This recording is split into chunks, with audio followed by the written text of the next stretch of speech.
Okay, so then let me tell you. If you want to do the proper method of licking the spoon, then you just kind of gently hit the edges. It's nice and neat, right? But if you want to just dive in, go for it, and do it kid style, yeah, you're just licking the spoon. Getting every bit of it. That's the kid way style, and it's so much more fun.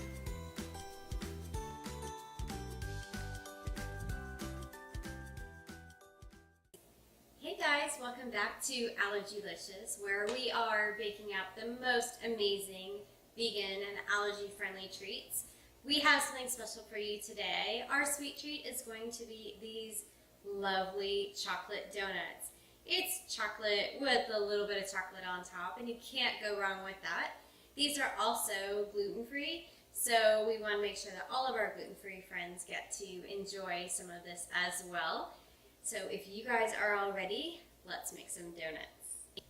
So have you ever heard of crazy cake? Maybe you've heard it by the name of wacky cake or even depression cake. So that's kind of the theme that we're going for with this. What this entails is basically, if you go back in history, sometimes eggs were hard to come by. And because of that, people would use vinegar instead of eggs, and that would help mix with the baking soda and bring these beautifully light and fluffy desserts and treats. And so that's what we're going to use today. No crazy ingredients, no egg replacers, simple ingredients that are all vegan and allergy friendly. So we are going to start off with our flour. As always, I use a 1-to-1 mix, but you could use an all-purpose flour if that works better for you. But this is the one that we're going to use because, like I said, we want our gluten-free friends to be able to enjoy this as well. In addition to the flour, we are just going to add in our sugar. So I have vegan sugar, and in case you didn't know, not all sugar is vegan. So if that's a diet that you're following, you just want to make sure that it says it's vegan. We're going to add this to our bowl. And then we are going to use our cocoa powder. You can also upgrade it a little bit by adding cacao powder. There's a slight difference, but either one will make this delicious chocolatey dessert and treat. Put that in there. And our last set of dry ingredients, we have our salt, we have our baking soda, and then we have our espresso powder. Now, if you choose not to use espresso powder, that's okay. You could just add maybe a tad bit more cocoa powder if you'd like to. You're not going to taste any kind of coffee flavor in here, but it does just heighten the flavor of this dessert just a little bit more. Add that in there, and we are just going to whisk this up together before we add all of our wet ingredients. Now that we have all of our dry ingredients nice and mixed together, we are going to go in and add our liquids. So first we're going to add in our oil. I'm using a all-purpose kind of oil. It's a vegetable blend. You can also use coconut oil, which would work beautifully as well. But if you want to keep the flavor a little more neutral based, then go with your favorite vegetable oil. We're going to add that. Then we've got our vinegar. Now you can use distilled vinegar, and that is perfectly fine. That's what they would have used in back in the day. I'm choosing though to use an apple cider vinegar. What I love about this, there's just a tiny bit of sweetness already to it. It blends perfect with any kind of dessert or a sweet treat that you're making. And it doesn't have any sharp bitterness or sharpness to it. So this is what I like to use, but feel free to use whichever one that you have in your pantry. And remember, this is what we're adding to make it nice and fluffy from the baking soda, and you can already see all those bubbles, and so that's exactly what we want. A little bit of vanilla, can't forget the vanilla, and then we have our milk. I'm using flax milk, but again, you could do coconut milk. If you don't have a nut allergy, you could use almond milk, and if you wanted to make it extra chocolatey, you could even use a chocolate coconut milk blend, and that is just as delicious. And actually, I use that for one of my cake recipes. I use my chocolate milk instead of a regular milk, and it's, oh my gosh, it's amazing. Okay, we're just going to mix all this together as well, and it's just going to be a nice, smooth batter, and that's what we want. we have our batter finished, it's all beautifully mixed and blended together, we are going to go on to the next step, which is filling our pan. And so you do need a donut pan for this recipe, and it doesn't matter if it's only a 6 capacity, if it's mini donut pan, you can use either. I actually have both, and so what I use is I like to do my 6 donuts, and then whatever leftover batter I have, I simply just fill up those in my minis, and that way we've got big and little donuts, and they're super cute and they will get eaten just as quickly, I promise you. But what you don't need is you don't need any fancy tools after this step. So typically if you have like a piping bag, you can use that to put your batter in. But most of us have these baggies, right? These large gallon size Ziploc type baggies. We're just simply going to put our batter into the bag, fold it over, and we are going to fill that up. Then I'll show you how you can get it from here to there without making much of a mess at all. We have our baggie all filled and it's sealed. I pushed a little bit of the air out just to make it easier to manage. And all you're going to do now is grab the corner and snip some of this off.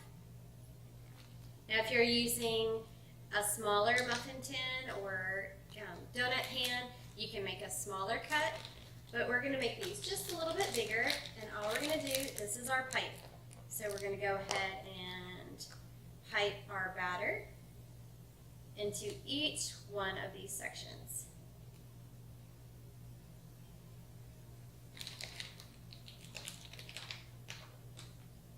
Just like so.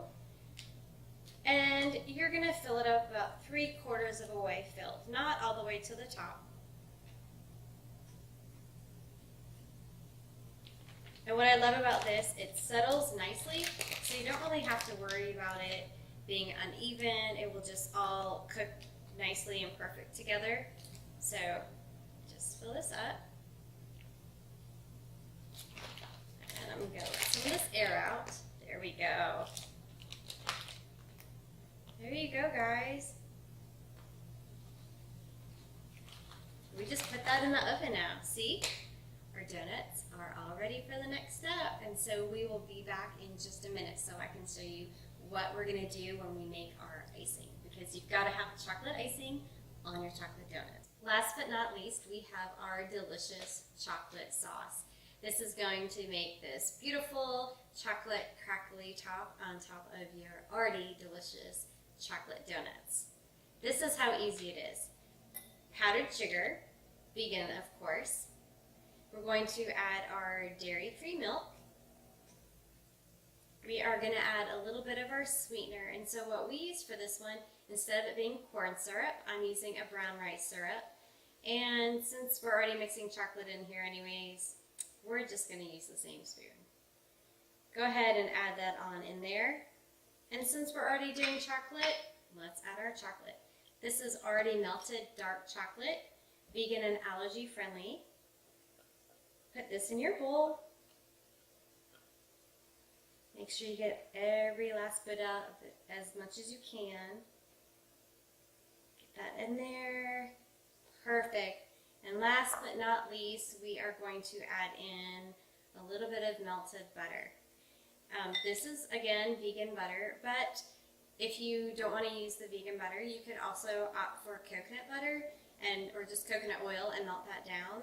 I can't guarantee what that one tastes like yet. I haven't used it. I just like the buttery contrast with the sweetness. So that's what I would recommend. And then we are just going to mix this all up together.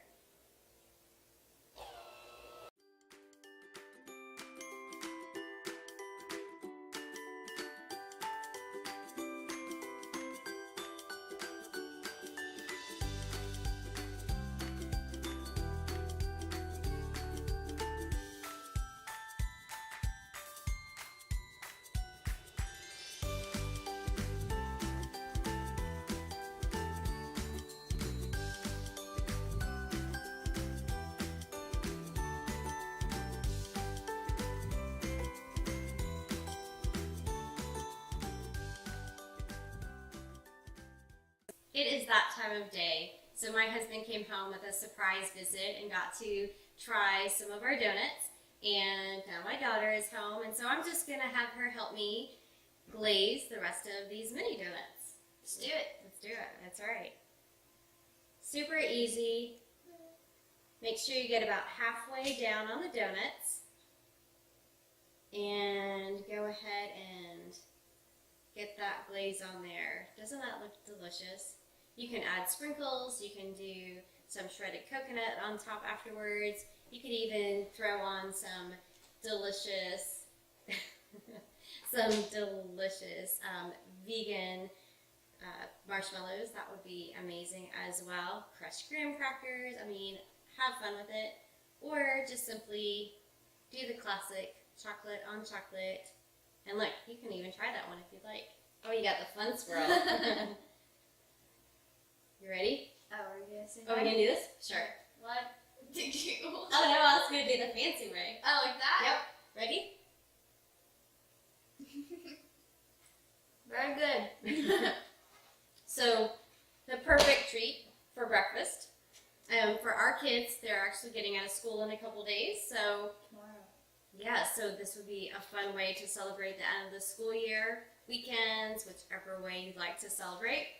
But delicious, vegan, gluten-free, allergy-friendly donuts. The recipe will be on the blog.